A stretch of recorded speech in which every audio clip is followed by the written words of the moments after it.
সুপ্রিয় ছাত্র শিক্ষার্থী ও সকল শ্রেণীর পেশাজীবী বন্ধুরা, ঠকে যাওয়ার হাত থেকে বাঁচি, মাটির হিসাব বুঝে এখনই শিখি।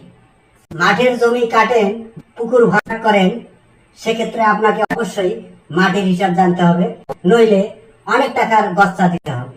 তাই আসুন আমরা সবাই মিলে মাটির সহজ পদ্ধতির হিসাব শিখি এবং জ্ঞান গরিমায় নিজে না ঠকি। বন্ধুরা, এই যে একটা খোলা মাঠ দেখতেছেন আপনারা, এই খোলা মাঠের এখান থেকে এখানে দৈর্ঘ্য ধরেন আপনি হলো 40 ফুট, আর এই যে প্রস্থ আছে, প্রস্থ ধরেন হলো 30 ফুট। এখন এই যে খোলা মাঠে মাটি কাটবো আমি, তাহলে মাটি কাটলে তো অবশ্যই গভীর হবে। ধরেন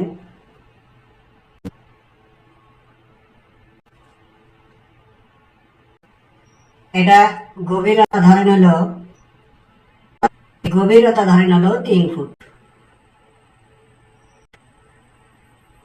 আবার এই খোলা মাঠ বাদ দিয়ে যদি আপনি যদি পুকুর বা নালা কোনোখানে যদি মাটি কাটেন, সেটা উচ্চতা হবে, এই গভীরতা যেটা উচ্চতা অবশ্য সেটা। তাহলে হলো মাটির আয়তন সমান হলো দৈর্ঘ্য গুণন প্রস্থ গুণন হলো গভীরতা। গভীরতা বা উচ্চতা একই। তাহলে দৈর্ঘ্য কত দেওয়া আছে? দৈর্ঘ্য দেওয়া আছে হলো 40 ফুট,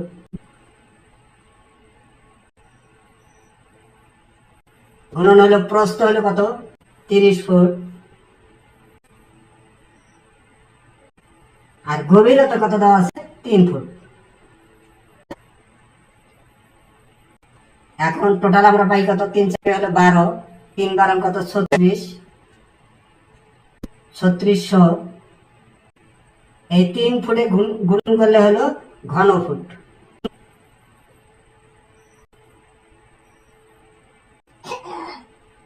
আশা করি আপনারা বুঝতে পারছেন, এই ঘন ফুটটাই হলো কত হাজার মাটি? 3600 মাটি। আপনারা বুঝতে পারছেন।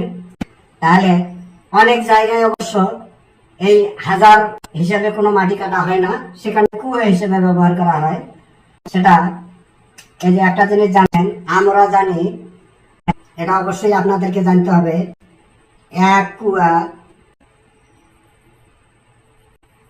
সমান হলো 250 ঘন ফুট।